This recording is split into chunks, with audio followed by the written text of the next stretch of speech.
Всем привет! Это снова Ленка и продолжение серии роликов о том, как живут сейчас страны, бывшие когда-то частью Великого Советского Союза Социалистических Республик.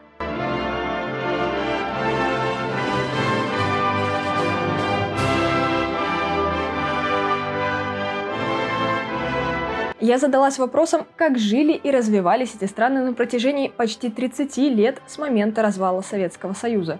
И что сейчас происходит в этих странах? Какой там уровень жизни и уровень экономики? Все ли нам рассказывают наши СМИ? И не скрывают ли от нас, что многие страны по экономическим и социальным аспектам давно вырвались вперед, оставив россиян погрязшими в мыслях о давно утраченных 90-х?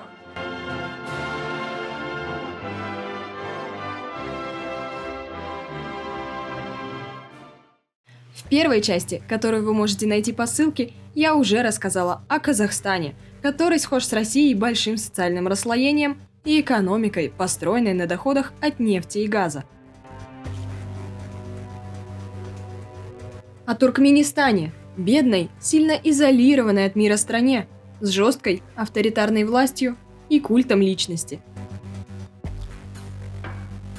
О Латвии, в которой за прошедшие годы было, как в Багдаде, все спокойно.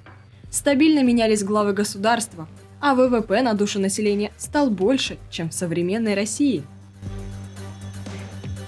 Я рассказала о Грузии, которая не без помощи российских властей была втянута в межнациональные конфликты, растянувшиеся почти на 2 десятка лет.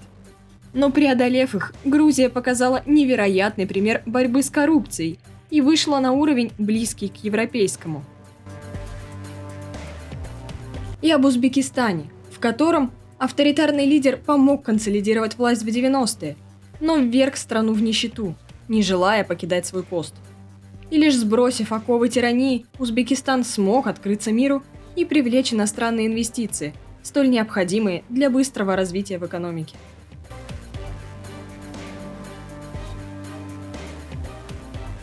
Сегодня я расскажу еще о 5 государствах, которые когда-то входили в состав Советского Союза. И первая из них – это Армения.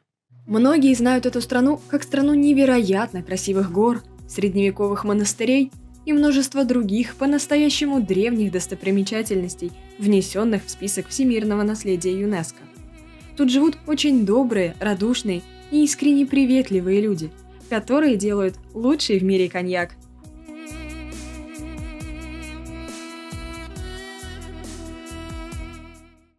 Но в последнее время внимание всего мира к Армении резко возросло в связи с конфликтом в Нагорном Карабахе, который обострился в начале осени 2020 года.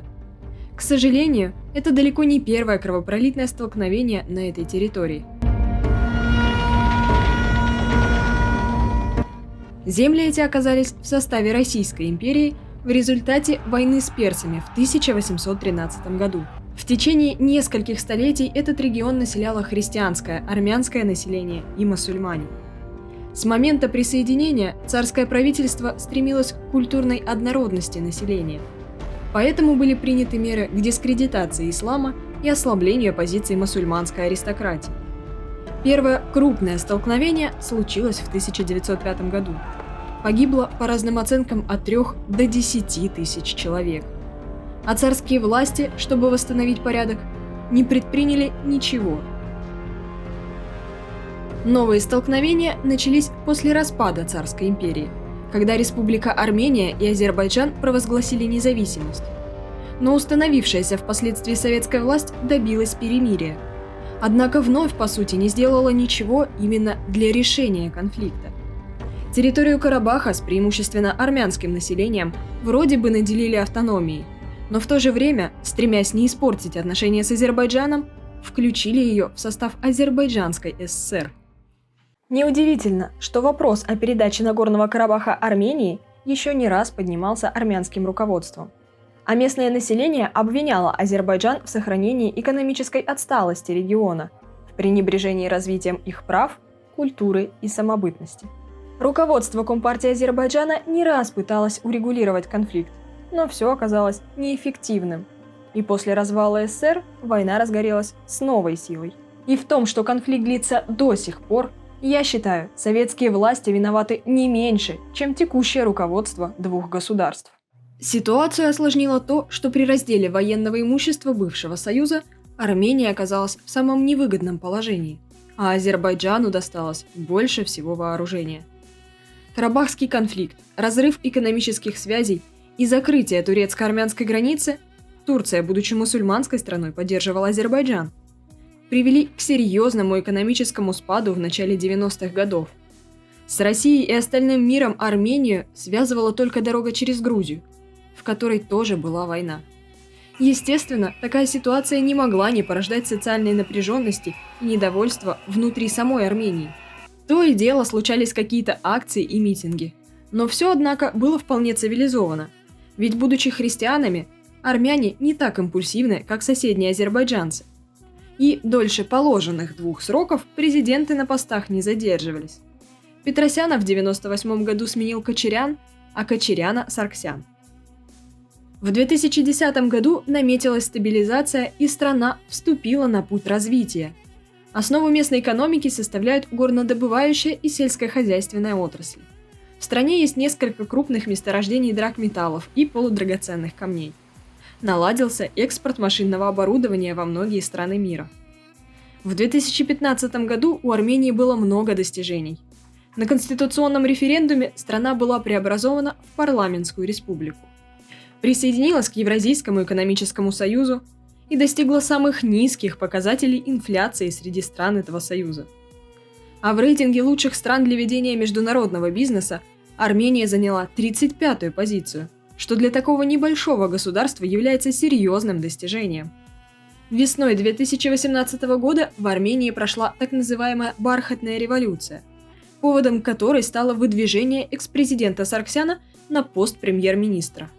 До этого, в 2015-м, он обещал больше не выдвигаться на пост президента или премьер-министра. В результате мирных протестов, надо же, такое бывает, Серж Сарксян и правительство ушло в отставку.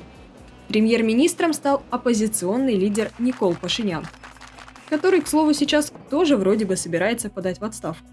В рейтинге стран по уровню восприятия коррупции Армения находится на 60-м месте, что, конечно, хуже Прибалтики и Грузии, но лучше всех остальных стран.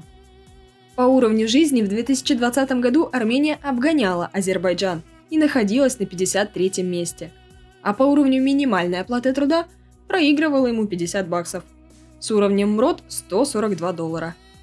Но сейчас в Армении продолжаются массовые протесты из-за недовольства населения результатами войны и перемирия в Карабахе. Из-за этого в начале 2021 года курс армянского драма к доллару резко упал. И средняя зарплата, которая по данным правительства составляла 224 драма, упала с $420 до 350. Так что, если вдруг меня смотрит кто-то из Армении, желаю, чтобы у вас все наладилось. Как говорится, плохой мир лучше хорошей войны.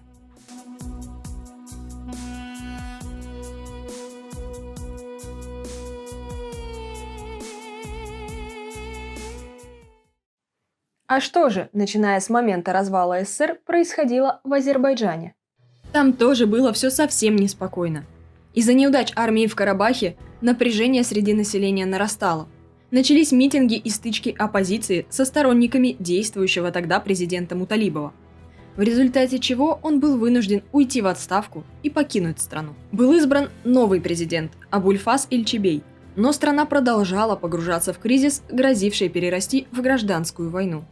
21 июня 1993 года полковник армии Азербайджана Гуматов провозгласил Талыш-Муганскую автономную республику на территории 7 районов. Осложнилась обстановка и на армянском фронте. На этом фоне 28 августа прошел референдум о доверии Ильчебею. За его отставку высказалось 97,5% граждан страны.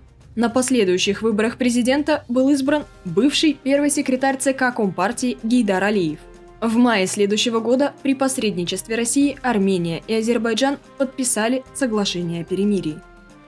Политический режим Гейдара Алиева характеризуется как авторитарный, диктаторский и репрессивный. При нем стал зарождаться культ личности во власти, который набрал обороты при правлении его сына, Ильхама. Но с приходом Алиева власти, наконец, смогли сосредоточиться на восстановлении экономики. Прекращение военных действий позволило Азербайджану заключить контракт с крупнейшими нефтегазовыми корпорациями на разработку месторождений в азербайджанском секторе Каспия. В этом и состоит огромное преимущество перед Арменией, и это сыграло значительную роль в развитии промышленности страны. Новая конституция, принятая в 1995 году, отменяла монополию государства на землю, признала право частной собственности на движимое и недвижимое имущество, зафиксировав переход к рыночной экономике. Избрание на президентский пост в 2003 году Ильхама Алиева снова привело к митингам и столкновению с внутренними войсками и жертвам среди населения. Придя к власти, Алиев избавился от старой элиты. Те, в ком он видел угрозу своему правлению, были арестованы по обвинению в попытке переворота и осуждены якобы за коррупцию и хищение. Как будто у диктаторов одна методичка на всех. Вы только это послушайте. 18 марта 2009 года в Азербайджане правящая партия инициировала референдум по внесению поправок в Конституцию. По его результатам за поправки проголосовало более 90% пришедших. Одна из одобренных поправок предоставила одному и тому же человеку право избираться на президентский пост более 2 раз подряд. А следующий референдум, совершенно не стесняясь, предложил уже сам Алиев. Этим он увеличил президентский срок с 5 до 7 лет. А я-то думала, что мы на Европу равняемся на пути развития. А нет, на Азербайджан. В 2012 году Центр по исследованию коррупции и организованной преступности назвал Ильхама Алиева коррупционером года. Сильное заявление. Проверять я его, конечно, не буду. На данный момент в рейтинге по восприятию коррупции Азербайджан занимает 129-ю строчку и делит ее с Россией. По темпам экономического роста Азербайджан является одной из лидирующих стран СНГ, но доля нефти и газа в его ВВП доходит до 87%, а снижение мировых цен на нефть привело к безработице, нищете и снижению уровня жизни.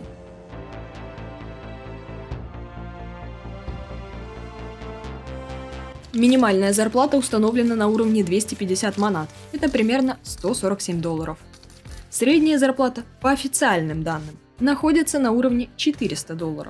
Кстати, намечается интересная тенденция, что к диктатуре и культу личности почему-то склонны только те страны, на чьих землях добываются нефтегазовые ресурсы.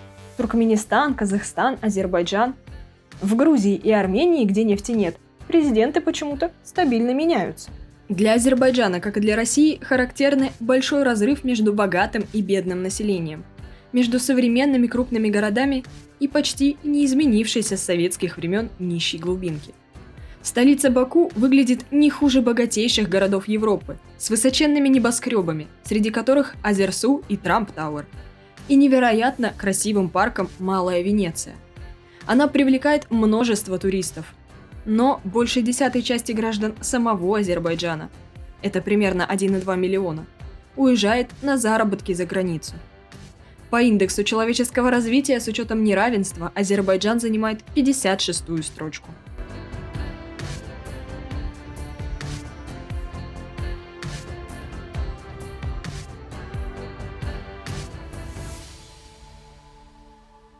Литва – еще одна прибалтийская республика, которая наряду с соседними Эстонией и Латвией входит в тройку лидеров среди бывших республик по уровню человеческого развития.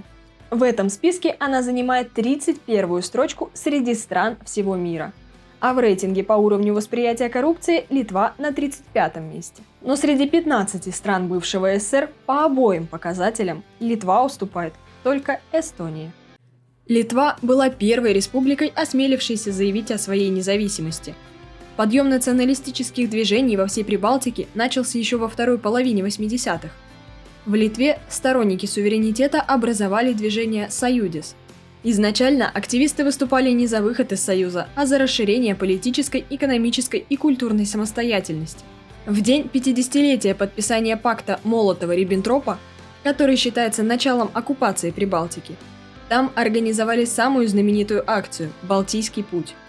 Более 2 миллионов человек встали в живую цепь, протянувшуюся почти на 600 километров от Таллина до Вильнюса.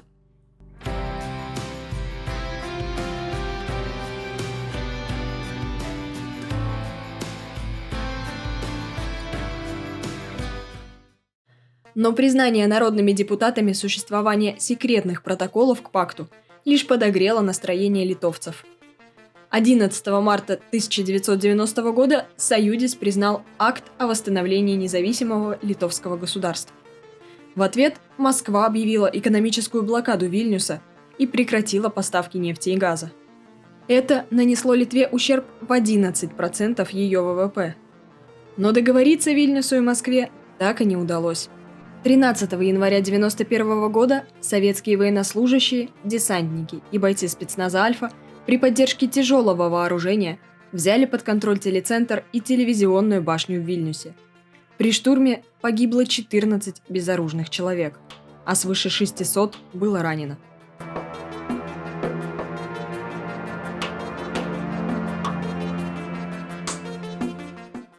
А ведь чуть позже, в 93-м, похожий фортель провернут в Останкино, в Москве, только немного с другим исходом событий. А москвичам ведь стоило бы поучиться примеру литовцев, потому что освещение событий средствами массовой информации, реакция глав государств и общественности сделали невозможным дальнейшие попытки силой восстановить советский контроль в Литве. Конечно, потерпеть такую неудачу властям Великого Советского Союза было явно неприятно. Они начали высмеивать прибалтийские страны, называя их недогосударствами и провинцией Советского Союза. Такое отношение надолго закрепилось в умах постсоветских людей, и сейчас оно активно подпитывается нашей пропагандой. Пытаясь принизить Литву, ее часто называют самой отсталой страной Европы, умалчивая о том, где ж тогда все остальные страны бывшего Советского Союза. Да, в Литве по сравнению с развитыми странами Европы небольшие зарплаты. МРОД в 2021 году повысили до 642 евро. Это примерно $750. Средняя зарплата по официальным данным литовского департамента составляет примерно 1500 евро или $1700. А зарплата литовских врачей, например, в среднем составляет 2539 евро или почти $3000. Но Литве пришлось совсем непросто. После выхода из состава СССР она осталась без энергоресурсов, без сырья для производств, которые простаивали, и работников приходилось увольнять. К тому же, после вступления в Евросоюз и ВТО, продукция, производимая на советских заводах, на европейском рынке оказалась неконкурентоспособной из-за низкого качества. Поэтому многие предприятия просто перестали существовать.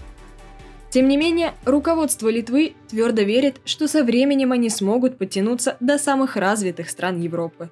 Если сразу после вступления Литвы в ЕС ВВП на душу населения по паритету покупательной способности достигал только 50% от среднеевропейского уровня, то сейчас он фактически достиг 75%.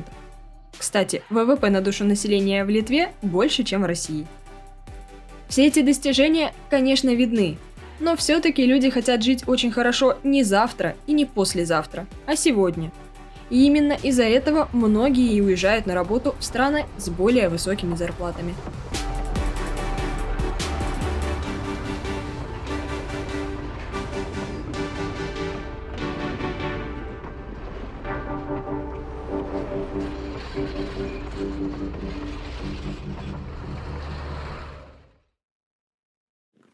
Беларусь.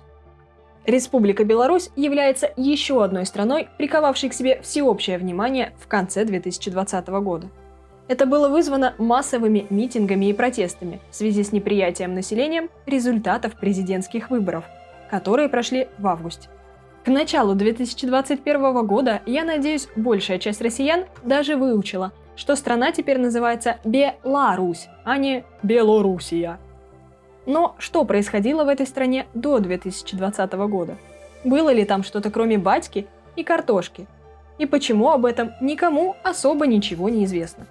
На конец 80-х Беларусь была одной из самых благополучных республик. Расходы государства на социально-культурные мероприятия полностью покрывались доходами. В 1991-1992 году по индексу развития человеческого потенциала, тот самый, который сейчас ИЧР, Беларусь занимала 40-е место. По данным на 2019 год она опустилась на 53-е место.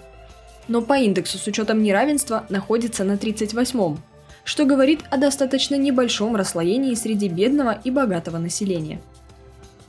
Но даже учитывая хорошее экономическое положение, националистические настроения все равно не обошли Беларусь стороной.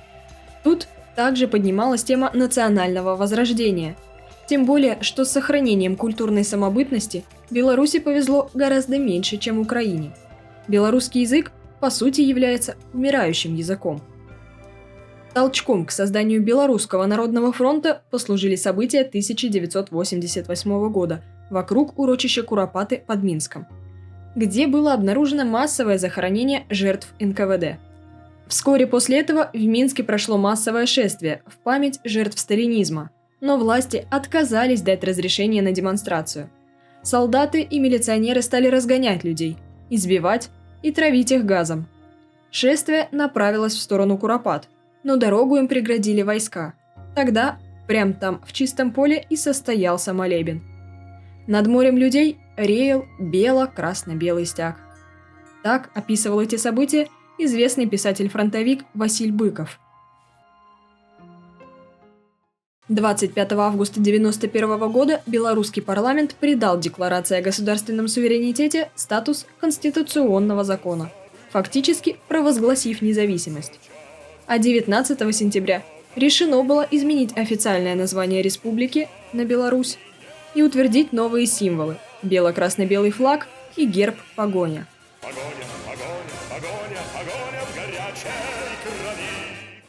Придя к власти, Лукашенко взял курс на сближение с Россией, воспринимая это как восстановление Советов. На референдуме в 1995 году русский язык получил статус второго государственного. Белорусский продолжил умирать. Процент людей, говорящих на нем в быту, можно приравнять к статистической погрешности. Государственная символика стала фактически советской. БЧБ и герб погоня были заменены флагом и гербом БССР с незначительными отличиями. Современная белорусская экономика тесно связана с российской и опирается на переработку и реэкспорт российского сырья. Пока российские ресурсы были относительно дешевыми, экономика Беларуси справлялась, демонстрируя высокие темпы развития. Положение начало ухудшаться с 2006 года вместе с повышением цен на российское сырье. Росла инфляция. Доля ВВП тех отраслей, развитием которых так гордятся белорусские власти, сельского хозяйства и промышленности, вопреки всему, наоборот, уменьшилась. Основной доход в бюджет государства до сих пор приносят предприятия, построенные еще в советский период. Вместо проведения реформ в управлении, предприятия все больше и больше занимали денег за рубежом. Внешний долг к 2014 году вырос больше, чем в 10 раз. Из-за всего этого за последние годы белорусы пережили несколько девальваций, стояли в очередях за валютой, ночевали у обменников, меняли рубли на доллары на черном рынке. А Лукашенко обвинял во всем население. МРОД в Беларуси в 2021 году был увеличен до 400 белорусских рублей. По нынешнему курсу это $152, чуть меньше, чем в России. Средняя зарплата по официальным данным находится на уровне $480. При Лукашенко стали регулярными массовые и грубые нарушения прав человека, включая похищения, убийства и уголовные преследования политических оппонентов. В конце 90-х бесследно исчезли бывший министр внутренних дел Юрий Захаренко и бывший глава ЦИК Виктор Гончар. Санкции 2020 года, оказывается, были не первыми в истории Беларуси. После выборов 2010 года Лукашенко возбудил уголовное дело, фигурантами которого стали 7 из 10 экс-кандидатов в президенты, после чего США и Евросоюз ввели санкции. Многие хвалят Лукашенко за вкусные продукты в стране и чистые улицы. Но разве это стоит человеческих жизней? Но, несмотря на весь ужас и беспорядки, которые там происходят, по уровню коррупции Беларусь примерно в 2 раза лучше, чем Россия, на 63-й строчке.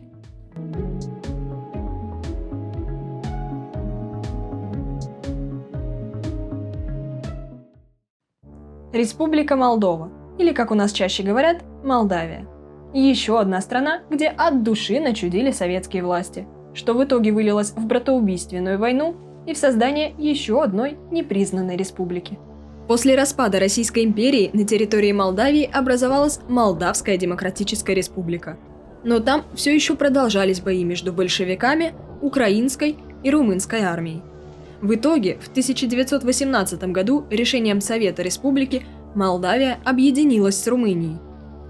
В июне 1940 года, в результате подписания секретных протоколов к пакту Молотова-Риббентропа и после ультимативных нот советского правительства, Румыния была вынуждена передать территорию Советскому Союзу.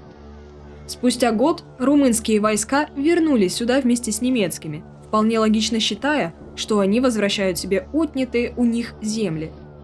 Советская пропаганда в Красной армии, конечно же, об этом умолчала. После войны власть разделила новые земли довольно своеобразно.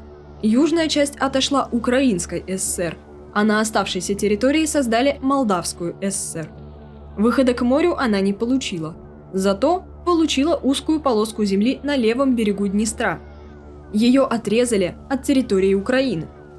Дело в том, что Молдавия была преимущественно аграрной страной, а на той самой полоске была развита промышленность. Как многие догадались, сейчас эту территорию называют Приднестровье. И к моменту развала Союза там производилось около 40% ВВП и 90% электроэнергии. Если в Молдавии и строились новые предприятия, то строились они именно в Приднестровье. На закате Советов часть населения Молдавии заговорила об общности с румынами и призывала снова объединить Молдавию с Румынией. Русскоязычное население, помня войну, категорически этому воспротивилось. 2 сентября 1990 года Приднестровье заявило о своем суверенитете, приняв Декларацию о независимости. Молдавское правительство не очень-то хотело расставаться с половиной промышленности и в 1992 году попыталось вернуть Приднестровье силой. Но за 5 месяцев войны ничего, кроме многочисленных жертв, не добилось. Приднестровье окончательно отделилось от Молдовы, но так никем и не было признано. В 2006 там прошел референдум о присоединении к России. Господи, еще один. Но ВОЗ и ныне там. Более того, если раньше Приднестровье, отрезанное почти от всего мира, могло торговать хотя бы с Украиной, то после Крымской весны Украина закрыла свои границы от пророссийски настроенного Приднестровья. Перспективы производства там огромные, но продавать некому. Население нищает и уезжает за границу. Благо, с молдавским и украинским паспортом, в отличие от российского, можно въезжать в Европу без получения визы.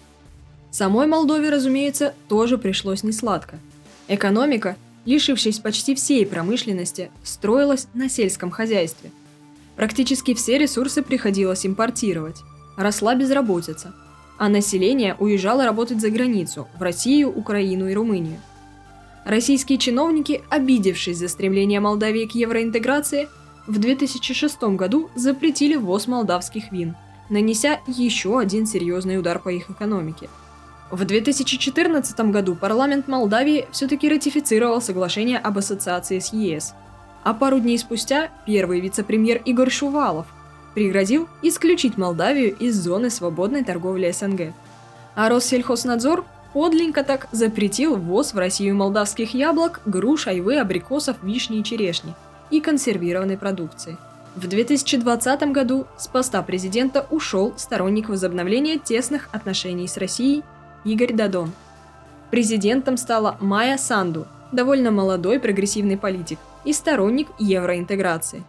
Она практически сразу же завела свой канал в Телеграме и отменила официальный статус русского языка. Выборы в Молдове Еврокомиссией оцениваются как довольно свободные, но по уровню коррупции Молдова не на лучшем месте – 115-я строка. Однако и это все же выше России. Надеюсь, что наши чиновники больше не будут вставлять палки в колеса этой стране, чтобы хотя бы на ее фоне выглядеть не так печально. Пока что по уровню развития Молдова находится на 61-м месте. По объему ВВП по ППС на душу населения на 2019 год Молдавия занимала 94-е место в мире. Это последнее среди стран Европы, но не последнее среди бывших республик Союза. МРОТ в 2021 году был увеличен до 2935 леев. или же $161. Аж на целых $5 меньше, чем в великой нефтегазовой державе. Средняя зарплата там находится на уровне 8000 леев, что примерно равняется $450. Одна из наиболее востребованных и хорошо оплачиваемых профессий в Молдове – это стоматолог. Их зарплата может доходить до 10-15 тысяч леев.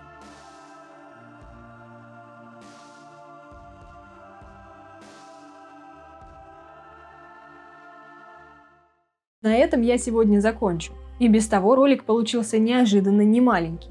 Но лично мне все озвученное показалось важным и интересным. Многие события позволяют провести параллели и увидеть по-другому то, что происходит сейчас. И то, почему это происходит. Многие называют развал Советского Союза великой геополитической катастрофой. Из-за того, что многие страны якобы не сумели вернуть тот уровень жизни и тот уровень экономического развития, который был до развала. Но, во-первых, с цифрами часто лукавят, а во-вторых, я лично вижу, что виноват во всем не сам по себе развал. Авторитарные советские власти боялись и отказывались дать республикам чуть больше автономии, о которой они изначально просили. Вцепившись посиневшими пальцами во власть, Москва спровоцировала вооруженные конфликты во многих республиках. И именно эти конфликты и последующие экономические блокады и санкции наших мелочных чиновников во многом и нанесли ущерб экономике. А как вам кажется, виноваты ли советские или российские власти в войне Армении и Азербайджана, в Молдавии и в том, что сейчас происходит в Беларуси? И будет ли что-то похожее прослеживаться в истории оставшихся республик – Киргизии, Украине, Таджикистане и Эстонии? О них и о России я расскажу уже в третьей части. А пока спасибо всем огромное, что вам хватило терпения досмотреть этот ролик до конца. Вы прям настоящие красавчики. Всем пока.